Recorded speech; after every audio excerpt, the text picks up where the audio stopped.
Hello, everyone. My name is Carl. I'm a grateful recovered alcoholic, and today I'm really grateful to be part of this sacred place called Alcoholics Anonymous. And well, Carl, I only started being a Carl when, through my childhood when my mom was angry with me, and then when I moved abroad. I'm from Finland, and up until then I was always Kalle. So that's it. And how nice to come to Sweden, because I was going to tell you my story today, but actually my journey to become a recovered member of Alcoholics Anonymous started in Sweden. And yeah, I'll start from the beginning. So I grew up in Finland, in Jakobstad. And sorry, I'm going to do this in English because there's some English people here. And actually, throughout my sober life, I've never been in a Swedish environment. So I've never done a talk or discussed or anything really in Swedish. And I was thinking, should I do? I don't know the words. I've never practiced it. And it is weird because Swedish is my first language. Although when there's a world championships in ice hockey, then Finland, of course. But other than that, yeah. Look, so my experience with this and how I come to consider myself a recovered alcoholic and recover from this illness is I'm just a normal guy. I thought I was a normal guy. Grew up in Finland, did the normal things that teenagers do up in the northern end of Europe, where a lot of us come from. Felt a little bit out of sorts and out of place. And I discovered that when I had a drink, I felt just fine. I felt just right. I could do things I didn't dare do otherwise. I even became a singer of a rock band, a Rage Against the Machine cover band, and I loved the attention, and there was a lot of stuff going on around that, and mainly alcohol, other things too. But, when I drank, I felt I had arrived. I was fearless and I could do things that I wouldn't be able to do when I wasn't drinking. And fast forward a few years, quickly Finland became way too small for me, and didn't appreciate me the way I thought I needed to be appreciated. So I moved ashore. I moved to France, where I eventually became sober. When I was in my early 20s, and it continued there. I'm going to put it out that alcohol wasn't always, a problem for me. I had a lot of good times, a lot of good parties. When I moved to France and in south of France, and there was beaches and palm trees and rosé wine and expat community where, for many years, I met who is still amazingly my wife. We had children, and for many years there was like children's parties, and there was always rosé, and everyone was happy, and there was this nice community that I really enjoyed being part of. But I think I didn't realize until later on that there was always alcohol involved. As far as I was concerned, my first question, if we were going to somewhere, was trying to figure out, will I be able to drink there? Because if I was the kind of guy, if I wasn't drinking, everything was boring and I didn't feel good about myself. And it was absolutely my solution. And this is how it continued for a number of years until around 2013. It started becoming more and more of a problem. Still not like an overwhelming problem, but I realized that in order to function properly, I needed to have something in my body. And even though it wasn't always alcohol, because of my job, working on ships and driving ships, sometimes, you could say it's frowned upon to drive them drunk. So you know. So sometimes I'd use something else just to get me going in the day. And but I got to a point where, you know, I wasn't happy. I had some great jobs, but I wasn't happy in any of them, and I didn't know what was going on. And at the end, 2013, I decided that I was on a ship in Singapore, and I thought the reason I'm unhappy is that I'm away from my family so much. And I quit that job and I went home, and I was going to have a whole summer at home with my family. And it should have been the happiest time of my life. And I hadn't had a summer with my family, well, since I had a family. I have two little girls, well, starting to be not so little anymore, but I found myself that summer being very depressed. And this is the summer when I started going to see psychiatrists, and I went to see acupuncturists, and I tried all kinds of healing, and it was just not working. There was one day where you know, there was stuff going on that should have been fun. We had people around, and the whole world was gray for me. So I decided that maybe I'll have a couple of glasses of wine and see how it goes. And this time, it worked so strongly for me. I mean, don't get me wrong, it had been a problem beforehand, but I hadn't recognized it at all. And this time, when I was getting into this severe depression, it lifted me so strongly that there and then I made a decision, and I said, this really works. I mean, now I have found this solution. I will from now on always be drunk, because now I'm happy. Now the world works. And you know, I remember this day, I was sat on some steps leading down to the garden, and this feeling of overwhelming well-being came over me, that I had found a solution to my depression. And from then on, that was what I was going to do. Now, as you can imagine, if any of you are alcoholics, you know, when I actively decided this is what I'm going to do 24/7 from now on, from this time, it didn't take long until everything started going, you know, quite wrong. And at this stage, I had a job that let me be home a lot more. I was project managing a new build of a ship. I was flying up to Germany in the week and flying home to south of France at the weekend. So I had every weekend at home. But I had this little apartment during the week where nobody was, you know, I didn't have a wife nagging me, telling me what to do, you know, and it at this time, it really started going downhill very fast. A typical day during these times was, I'd come to in the morning, I'd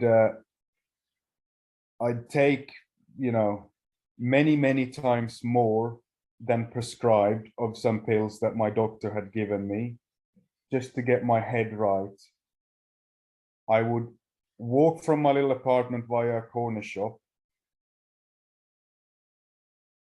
buy some Jägermeister, because I was in Germany, so I was always sort of mindful of the cultural things, what you have to do when you're in different countries. I like to be respectful of these things. Buy a bottle of Jägermeister, go and sit on a park bench, have a bunch of that. Then there's a little ferry over a river to the shipyard where I was working. I'd get to the shipyard and go into my office and sit there in silence and on my own, not do any work, obviously, God forbid. I just wanted to get right now and wait till that kicked in. And when I felt just right, I'd start working. But that only normally used to last for a couple of hours. I could be useful. By the time it's lunchtime, I'd walk to a supermarket close to the shipyard, buy some white wine and some apple juice, pour out the apple juice, pour white wine into the apple juice thing, because by this, there were other people working there, so I couldn't plug directly from the wine bottle, of course. Take that apple juice bottle with me, and for some reason, I used to buy a kebab as well. I thought that would mask the smell. And this kind of worked for a year or two, without too much consequences. And I'll get to consequences. I never had really these external consequences that you might hear of from some people. I never got convicted for drink driving. I managed to kind of hold on to a job to the very end. I mean, my marriage was in tatters, but it was still working. For me, it was an internal condition. I could not function. I could not make a living unless I was drinking. And I was a deeply unhappy, deeply anxious man, and at this stage, I started to see that, I'm not good at, something's going to happen. I'm going to have consequences if I don't stop soon. So at this stage, I started trying to stop. And the funny thing for me was every time I stopped, and these were never long periods. I mean, we're talking days. I can't remember it lasting for more than a week. But what happened every time I tried to stop, things got worse. I was the kind of guy who I just couldn't face the world without being drunk. Something in my body that altered the way I felt and altered the way I saw the world. And it was starting to baffle me. I mean, I tried all these things where I went and bought running shoes and I started going for a run, and that was going to be, but as soon as I came back, I congratulated me from having gone for a run. I mean, I'm not a sporty guy. This happened like 10 times. Don't get me wrong. I congratulated myself and I thought, well, that was good. I'm not an alcoholic. I've been for a run. So now I can have a glass of wine just to put myself right. And I did. And then I sort of looked at the bottle and I thought, well, if I just have the one and I've opened it now, it's going to go off. So I might as well have some more, but I'm not going to drink the whole bottle. And about 20 minutes later, I have drunk the whole bottle. And I'd say to myself, well, I'm not going to have any more. I mean, one bottle a night is fine. And I kept saying that all the way as I walked to the corner shop to buy more. And still, I didn't really, I knew something was wrong, but I didn't know what was wrong. And I wasn't really too worried about it until slowly my body, it was never a bottle and it was not ever just wine. And by this time I was drinking, leaving the office early, starting drinking pretty much until I passed out in the evening. And my body started deteriorating quite badly. I started falling over. I was always covered in cuts and bruises and coming up with excuses. And what also happened was, obviously, I was no longer of any use to anyone. Work kept me on for a while, but at home, I mean, I was just this nervous wreck. I was angry. I was crying. I was anxious. I was awful. I was blaming other people. I just couldn't make a. I couldn't be a dad. I couldn't be a husband. And it's actually around this time 6 years ago, I really started hitting the rock bottom. You know, this was sort of my last couple of months before I admitted I had to do something about it. It started around Christmas time, a bit before Christmas, when I was home and I was trying to, there was all these children's parties. My kids were like 5 and 8 at the time. All these children's parties and meeting parents. And I remember vividly this one, well, I don't remember, I remember the feeling vividly. We had a great time in a restaurant with people sitting and having a Christmas party and drinking, and it was time to leave. And I got up and my legs wouldn't carry me. And I fell like hard on the pavement outside, cut my face open. My 5-year-old was crying her eyes out and scared that, you know, there was blood everywhere. My wife couldn't take it anymore. She tried to take the kids and just go home and just leave me to it. It was too much. I remember my 5-year-old stayed with, my 5-year-old had to lead me to find my way home, all the while she was petrified of what's going on with her dad. And I still couldn't see anything really wrong. But, you know, that whole Christmas was,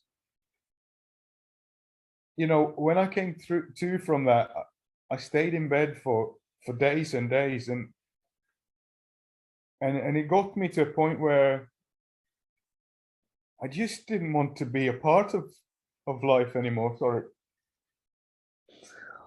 I could see I was destroying everything, and so, excuse me. I could see how unhappy I was making my family.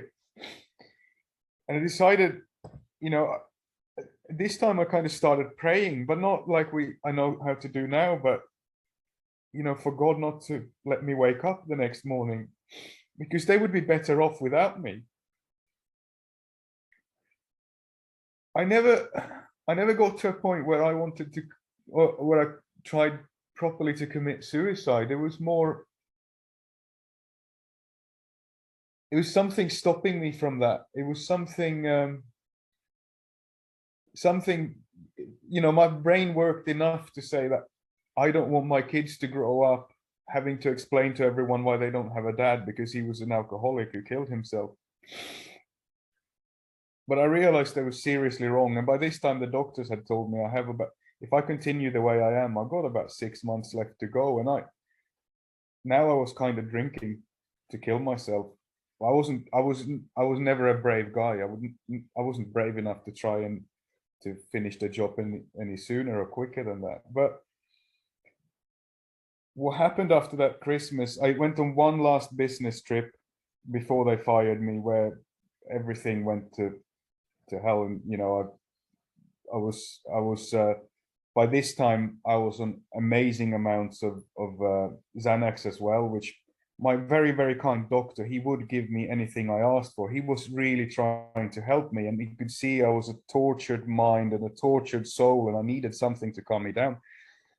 But as it says on page 21, it talks about the real alcoholic. Now, page 22, it says, as matters grow worse, he begins to use a combination of high-powered sedative and liquor to quiet his nerves so he can go to work. You know, perhaps he goes to a doctor, gives him morphine or some sedative with which to taper off.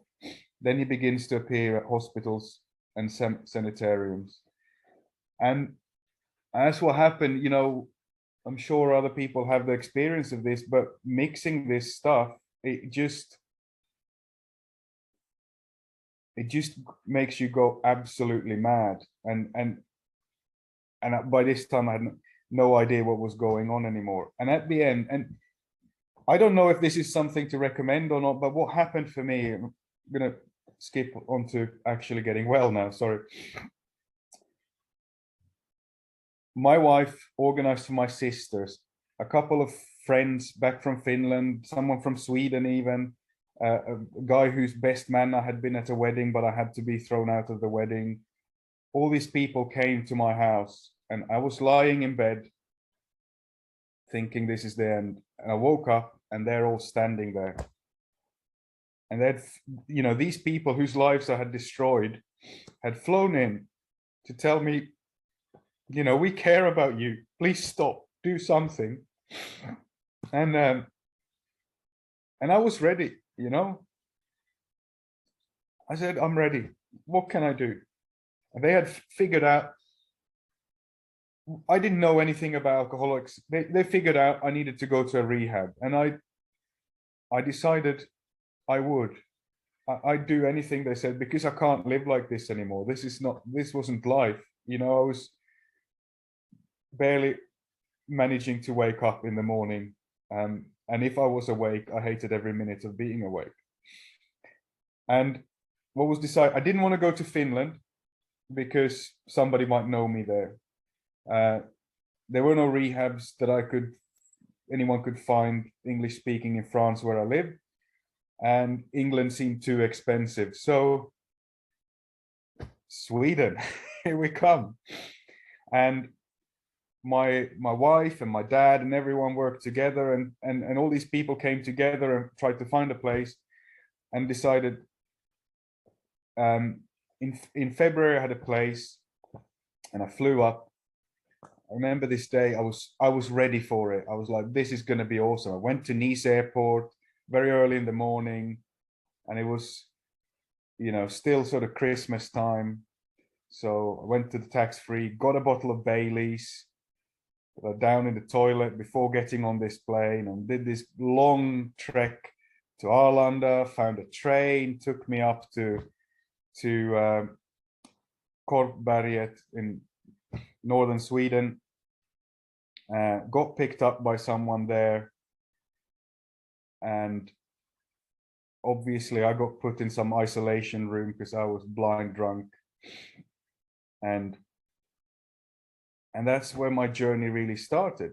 Now, I didn't know anything about AA, I didn't know about rehabs or anything, but this place anyway, it was a place where they had sort of a rolling program. It wasn't a 12-step rehab, it was a rolling program.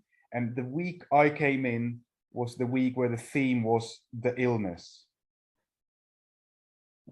And, you know, it was the very, very first time I heard something about what was wrong with me. It may not have been exactly as I've learned now from the big book, but I learned that I have an allergy to alcohol.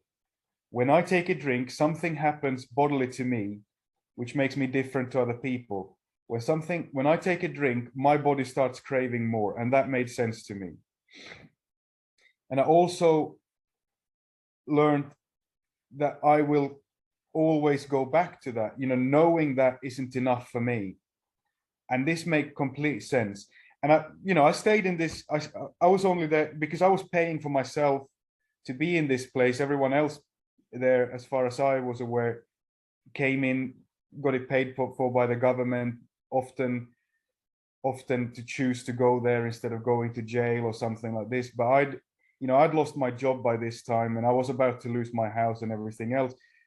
So I could only afford to pay for about 4 weeks of this, and I was there. But you know, when I came out of there, I was sure I had learned enough to change forever. I was sure that I would be fine, because now I knew what was wrong with me. And I flew home, and they had told me to go to 90 meetings in 90 days, and I was going to try that, but I wasn't really sure how that was going to work, because where I lived in south of France, I don't know if there were even meetings every day. It was going to be really hard to do this, but I tried to go to as many as I could. And they were like, there was one meeting in Cannes, which was kind of weird and awful. And these guys, they were just they were reading this big book, and you know, it's kind of dry. And then there was all these other meetings where it was much sort of more open, and you could come and go a bit as you wished. And I really liked those meetings. But after having done this for a couple of weeks, I could see that in Cannes, these people looked free. And when I heard their stories, they had been as bad, if not worse than me. But they had a completely new outlook upon life. I could see in their eyes, something's happening here. And in these other meetings, people seemed bitter and were complaining about their lives every day. And I decided I was going to go to this Cannes, and I had heard you should get something called a sponsor, and I was going to ask someone in this meeting to sponsor me. But there were a couple of hard nuts there, and then there was some people that weren't so rigid. So I made my mind up to ask the least rigid person that day, that evening, to sponsor me. I got there on the Monday night. He wasn't there. I wasn't there. So I had to ask someone else, because I you know, something I'd heard in this meeting made me realize, if I don't start working these steps, I'm gonna go back to drinking. And I was already starting feeling the tug of drink. So I asked this guy to sponsor me, and you know, and he went like, well, are you willing to go to any lengths? I'm like, just help me, man. You know, just, what are you doing? But he said he agreed. And the next night, I think it was, invited me to come to his apartment. And he told me his story. And it was clear to me that this was a man who had lived through what I had lived through, if not worse. And he had managed to find something that made him be able to face life again and be happy. He'd found it in this big book, and he started taking me through. He took me through right from the very beginning. I remember I asked him, how come you guys talk, you know, in all other meetings they say recovering, why do you guys say recovered? And he took me to the front page, says, this is the story of how many thousands of men and women have recovered from alcoholism. This book, and he took me through the forewords, and I'm sure, because there's no newcomers here, I think everyone might be preaching to the choir here, but through the prefaces and forewords, he showed me that to show other alcoholics precisely how we have recovered is the main purpose of this book. This is a textbook. This is not a novel. This is something we read like a manual, like a Haynes manual for my Land Rover that I'm trying to desperately keep alive. I study it, and I go for instructions, and I follow those instructions. Then I get what they got here. And we went through step one, and he really made sure that I knew deep down in my heart whether I am that real alcoholic, that person on page 20 and 21 and 22. And you know, it had been shown to me in my life that was exactly who it was. I was ready, you know. I wanted this more than anything else. I wanted to feel, I wanted to be like these people. I wanted to be a person who could be of help to other people, and to set things right in my life, and you know, get my family, you know. Yes, there was all this. I wanted to get my family back. But more than anything, you know, I wanted to not feel like I had been feeling. And my problem was also here is I had been told in the rehab, and I had been told in many meetings, that this is, you know, we've got to take it slow. This is not some, you know, I'd heard about taking one step a year or something, but you know, I thought maybe I could stretch it to do one step a month or something, if I'm really being a rebel here, because I realized that something needed to change. So I said to my sponsor, I said, look, I'm out of money. I need to go back to sea. Some amazing miracle has given me a job that starts in a month. You know, is, do I have any chance? Because I've heard that, you know, you got to give this a lot of time. What's my chances, honestly? And he shown up and said, that's awesome. That means we can work this through quickly. You know, after that first night, we went through steps 1, 2, and 3 from the big book. And he gave me a notepad and a pen and instructions and sent me home to start writing my 4th step. He explained to me from the book. We went through everything in the book, how to do it. He took he took hours out of his day. I must have sat with him 6, 7, 8 hours that first time, where he explained everything what I needed to do. And I came away from there with that notepad, and a real feeling is, if I do what Simon tells me to do, it may be that I never have to drink again. It might be that I can recover the way he has recovered. And I had hope. He had given me hope. I'd been so hopeless, and he gave me this hope that what happened to him could happen to me if I followed his instructions and the instructions in this big book, and started putting my reliance upon God instead of trying on my own, which hadn't worked ever. I couldn't remember a time when that had worked. And I went to work with this stuff, and a week or 10 days later, I was back in his apartment doing my 5th step with him, which is, you know, while doing the 4th step, I had seen things about me that I'd never known. I had seen how I show up in life.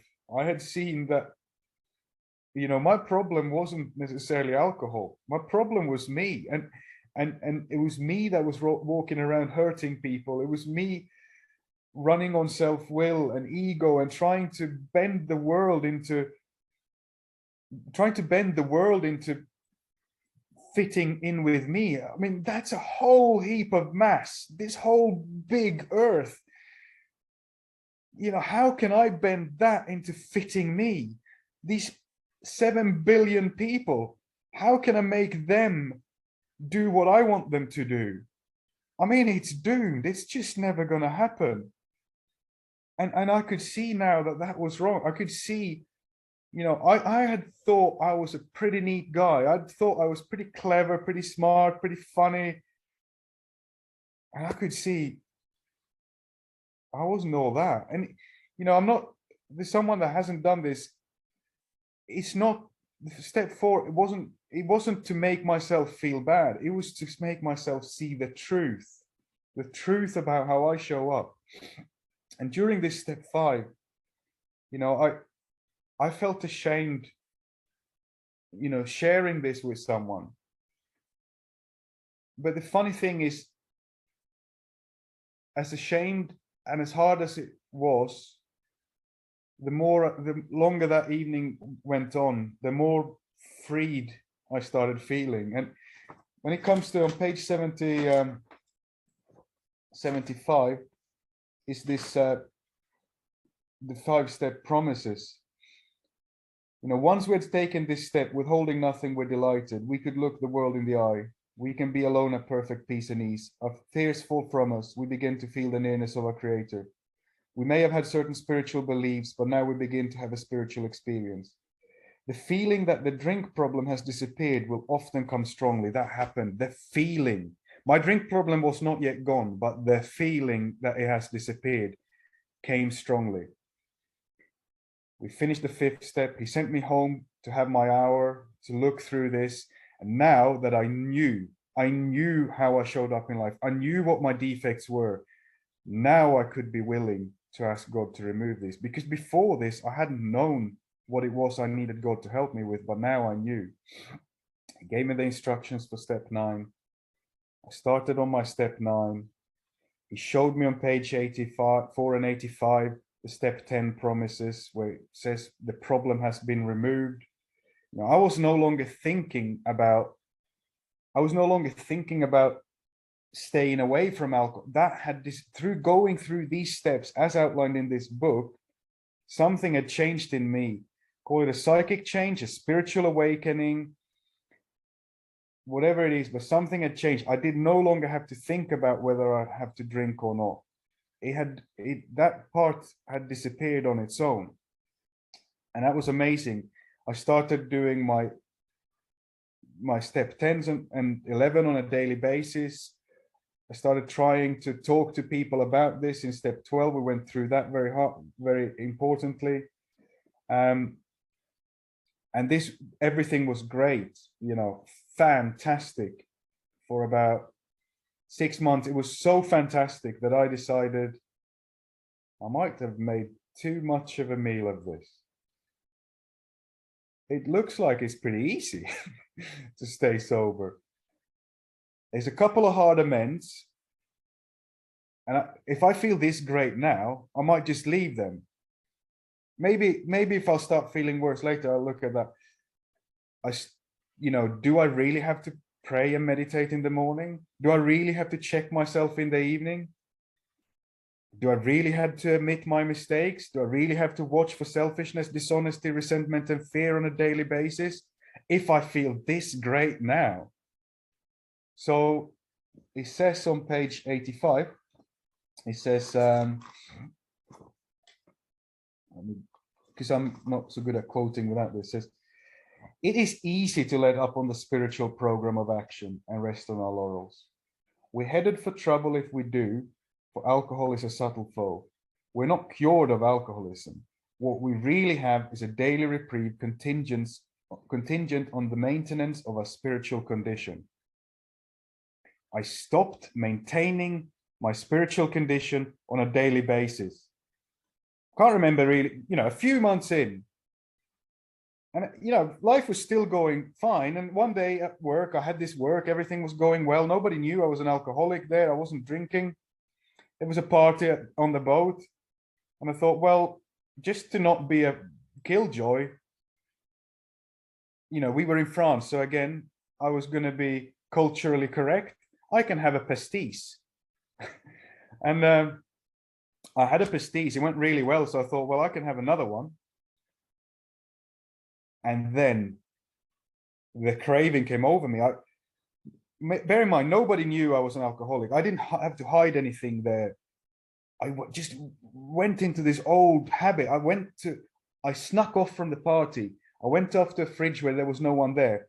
I downed a beer from that fridge. I had cargo short pants on. I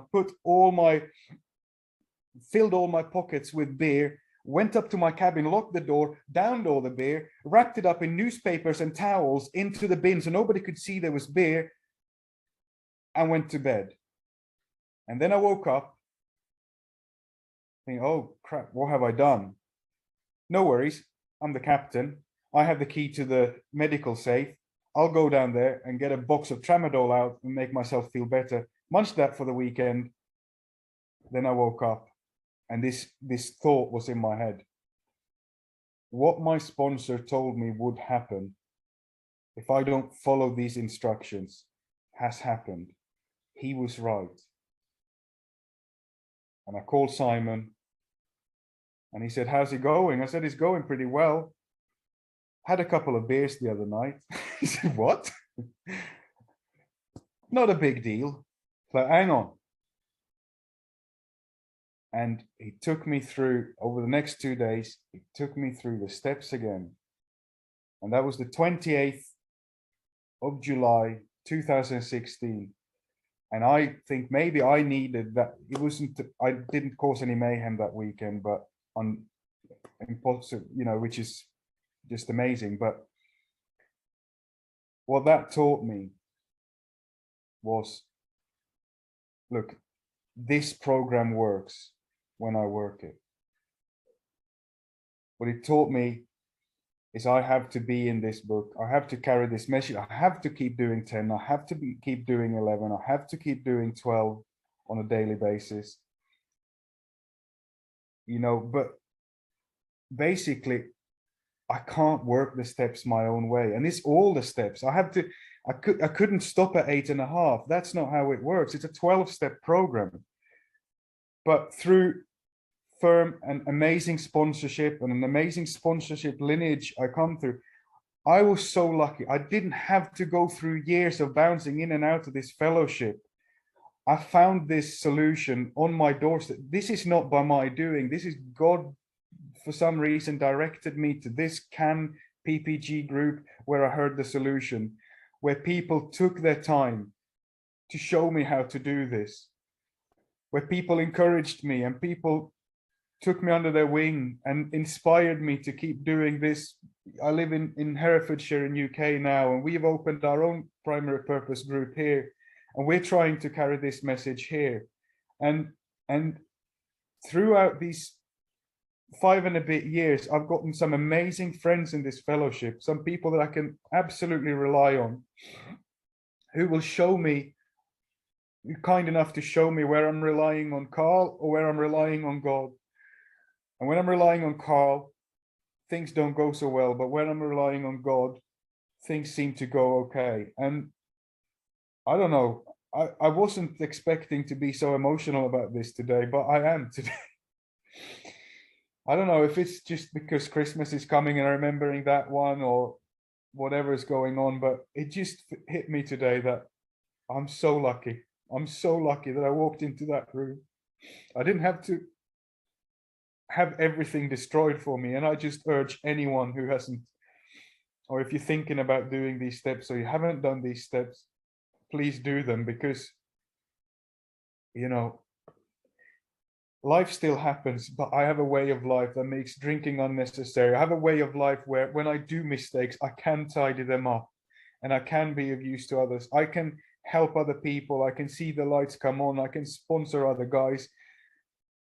And you know, the most amazing thing, I moved to this village. There's 5 houses in this village that I live in. And in this village was another guy just like me. And I could help him. And he had a family with 2 little girls just like me. And, you know, I don't know, how do these things come together? And I was just the other day out in the yard, and his wife came up to me and said, "We're so grateful that you moved here, you know? Our life was hell, and now it isn't. This guy has worked through the steps, and the same thing that happened for me happened to him, and his family is working again." And that's what we have here. We have a solution to keep families together. We have a solution to give people dignity back. We have a solution that absolutely works. And we need to be loud about it. We need to go out and tell people. We need to find people, because in the next house, there might be someone that needs this. And that's what this program is about.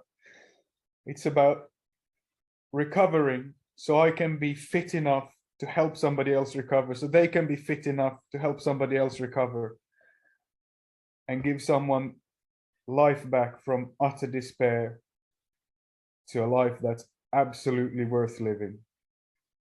That's AA for me. And thank you so much, everyone that's here. Thank you, all of you, for having been on this journey with me. And I'm so grateful to all of you. Thank you.